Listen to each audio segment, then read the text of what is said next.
Okay, in this screencast, I want to cover the basics anyway, of how to put an image in a posting. So once again, let's go to the blog and create a new entry. And I'm going to call this how to put or how to include an image in a posting.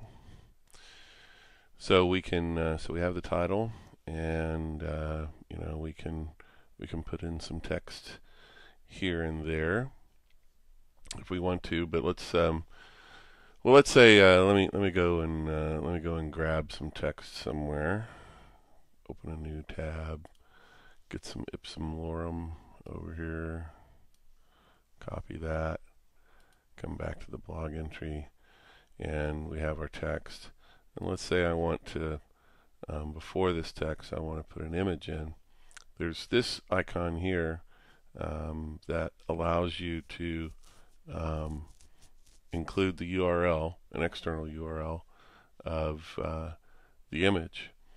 And to do that, basically you go to where your image might be. In this case, we have a nice radar image. For some reason, I like those. And copy the image URL. We go back to our blog entry dialog box. We paste that in there. And we click down here, and it's going to tell us about the size. Typically, we want to keep the picture sizes below 500 below 500 pixels wide. This lock allows you to keep the perspective of the picture, or the what is it called? Anyway, the perspective or the relative height and width together. So if I change this to 500, you can see that it's maintaining the aspect ratio of that image and giving me a preview.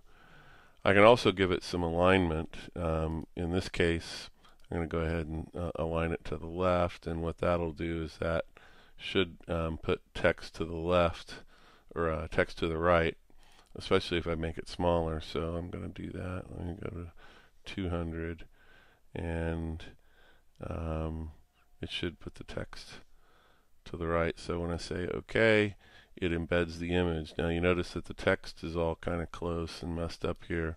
There's ways that you can deal with that. You select it, go back to the dialog box, put in some horizontal space, maybe 5 pixels. See what that looks like. That looks a little bit better. Let's say we want to make the picture bigger. We just go back into here and say we want to make it 300 now. We say OK. Well, you notice what happened. I didn't have the lock on. Put the lock back in place, and the aspect ratio is back where it should be. So that's basically how you put an image in there. Let's go ahead and save it and see what the end result looks like. There it is.